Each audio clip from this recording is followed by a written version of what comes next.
is available in the market for ₹40. So there is a difference of 30 rupees. So 30 rupees के increase होने पे उस वस्तु की पर्टिकुलर उस वस्तु की या पर्टिकुलर उस सर्विसेज की जो डिमांड है दैट इज गेटिंग रिड्यूस। क्या लिखा हुआ है ना?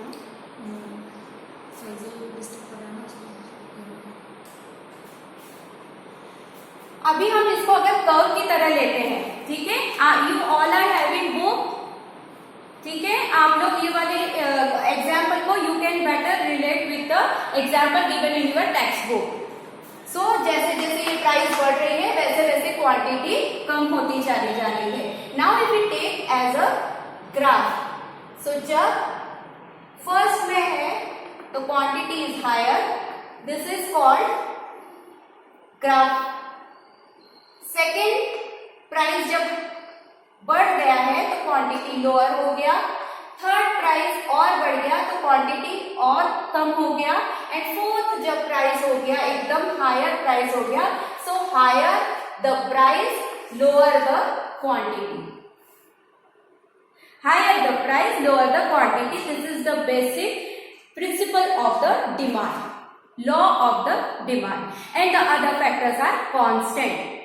When you will write the definition, सिर्फ प्राइस और डिमांड पर या प्राइस और क्वांटिटी का हम लोगों को रिलेशन नहीं एक्सप्लेन करना है, this word should be there, the other factors should be constant और the fix, then only this law is applicable. Understand? So इसका ग्राफ किस तरीके से बन रहा है? इसका ग्राफ इस तरीके से बन रहा है, this is called demand graph, ठीक है, this is called demand graph. इस तरीके से ये एक डिमांड ग्राफ बनता है। जैसे जैसे प्राइसेस बढ़ती चली जाती हैं वैसे वैसे क्वांटिटी कम होती चली जाती है।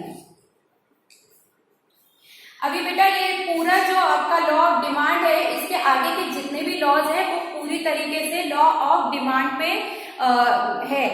तो आप ये अच्छे से आपको समझ में आ गया है what the law of demand is saying. Law of demand में फिर से आपको बता देती हूँ, the other factors which generally we thought कि they are affect demand of any particular services और प्रोडक्ट, वो सारे कांस्टेंट रखे जाते हैं। The only factor is price which is affecting the demand of any product और द सर्विसेज, ठीक है। अभी हमारा जो नेक्स्ट टॉपिक है दैट इज अजम्पशन। अजम्पशन हम लोगों ने ऑलरेडी पढ़ा हुआ है।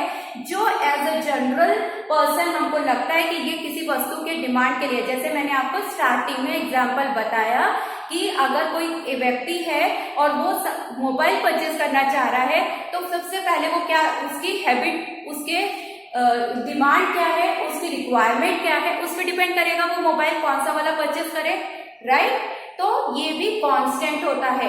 किसी भी कंज्यूमर का हैबिट में कोई चेंज नहीं होता है, उसकी रिक्वायरमेंट में कोई चेंज नहीं होता है, और किसी में भी कोई चेंज नहीं होता है, वो फिक्स रहता है। ऐसा लॉ ऑफ डिमांड बोलता है कि कोई भी व्यक्ति, अभी जैसे मोबाइल का यूज बढ़ गया है, इंटरनेट का यूज बढ़ गया है, तो लेकिन लॉ ऑफ डिमांड बोलता है कि इंटरनेट का यूज नहीं बढ़ने वाला है, मोबाइल का यूज नहीं बढ़ने वाला है। जितने अगर प्राइस कम हो गई तो मोबाइल परचेज किए जाएंगे, अगर प्राइस बढ़ गई तो मोबाइल परचेज नहीं किए जाएंगे, ठीक है। सेकेंड हम लोग एजम्पशन में पढ़ रहे थे price of the substitute and complementary good. अभी अगर मार्केट में 5,000 से लेके 50,000 तक के इजीली मोबाइल्स अवेलेबल हैं, ठीक है, लेकिन सेम फीचर्स वाले भी मोबाइल की रेंज बहुत ज्यादा है। लेकिन लॉ ऑफ डिमांड क्या बोलता है कि वो पर्टिकुलर, जैसे अगर किसी को LG का ही मोबाइल परचेज करना है, ओप्पो ही परचेज करना है, तो वो उनका ये बोलना है कि ओप्पो ने अगर प्राइस बढ़ा दी तो उसकी डिमांड कम हो जाएगी, भले ही मार्केट में उसके अगेंस्ट कितने भी ऑप्शंस अवेलेबल है, it will not going to affect the Oppo demand for that particular mobile, ठीक है। ये सेकेंड अजम्पशन है कि प्राइस उस पर्टिकुलर प्रोडक्ट की ही अफेक्ट करेगी, उसके कॉम्प्लीमेंट्री जो उसके जैसे ऑप्शन वाले प्रोडक्ट की प्राइस से कोई फर्क नहीं पड़ने वाला उस पर्टिकुलर प्रोडक्ट के डिमांड में। एजम्पशन में हम लोगों ने थर्ड पढ़ा है size and composition of population remain constant. अब डेफिनेटली आजकल सब लोग अगर ऑनलाइन ट्यूशन कर रहे हैं, मोबाइल थ्रू ले रहे हैं, जूम थ्रू ले रहे हैं, तो ये सारी जो मीटिंग्स चल रही है it definitely going to increase the use of the internet, right? क्योंकि पॉपुलेशन बढ़ गई है। पॉपुलेशन का यहाँ पे मतलब हमारी वो जो जनसंख्या रहती है वो वाली नहीं, पॉपुलेशन का यहाँ पे मतलब हो जाता है कि उस पर्टिकुलर सर्विसेज और पॉल्यूशन को यूज करने वाले, ठीक है? तो यहाँ पे पॉपुलेशन का वह मतलब हो जाता है। सो पॉपुलेशन अगर उस पर्टिकुलर प्रोडक्ट और सर्विसेज को यूज करने वाले बढ़ गए हैं तो बढ़ते ही नहीं है, ऐसा लॉ ऑफ डिमांड का है कि it is also constant, it is also fix. उसके बाद गवर्नमेंट पॉलिसीज भी चेंज नहीं होती है। अब जैसे मैंने आप लोगों को एग्जांपल दे रही थी कि JNK में काफी सारे रिलैक्सेशन है, काफी सारे पॉलिसीज ऐसी हैं जिसके कारण वहां के बिजनेसमैन को काफी सारा प्राइजेस कम रखने में या इसमें हेल्प हो जाती है, ठीक है? लेकिन वुडन का वहां पे बहुत ज्यादा बिजनेस है, तो वो गवर्नमेंट ने उनको काफी सारे रूल्स एंड रेगुलेशंस रिलैक्सेशन दिया हुआ है। सो प्राइस कम हो जाने से ये सारी चीजें डिमांड में डेफिनेटली फर्क पड़ेगी, लेकिन लॉ ऑफ डिमांड बोलता है कि गवर्नमेंट पॉलिसीज भी कोई अफेक्ट नहीं करती हैं।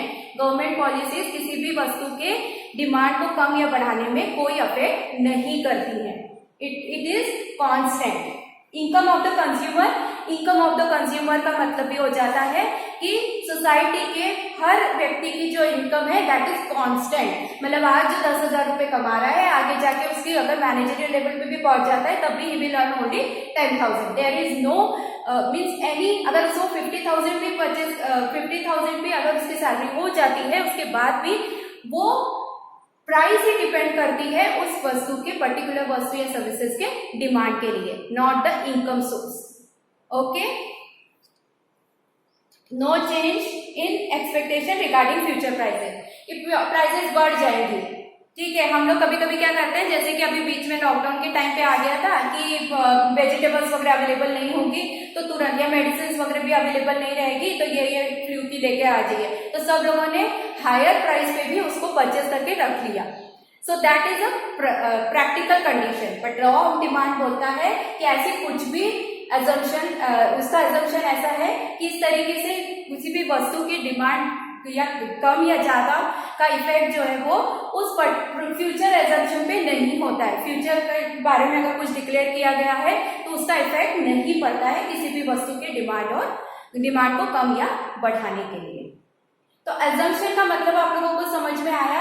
एजम्पशन का मतलब होता है मान्यताएं। मैं आप लोगों को एग्जांपल दे रही थी, जैसे अभी सोलर एक्लिप्स हुआ तो कुछ लोगों का मानना है कि उस समय में खाना नहीं खाना चाहिए, उस समय में भगवान का पाठ करते रहना चाहिए। ये सब अजम्पशन है कि ऐसा करना चाहिए। तो उसी तरीके से लॉ ऑफ डिमांड के भी कुछ अजम्पशन है, उनकी मान्यताएं हैं कि वहां पे प्राइस जो है वो सिर्फ that the only factor which is going to affect to increase that for that particular services or the product का demand to increase and decrease the demand of that particular product, the only factor is work only price. The other factors are constant. Understand? समझ में आया law of demand आप लोगों को?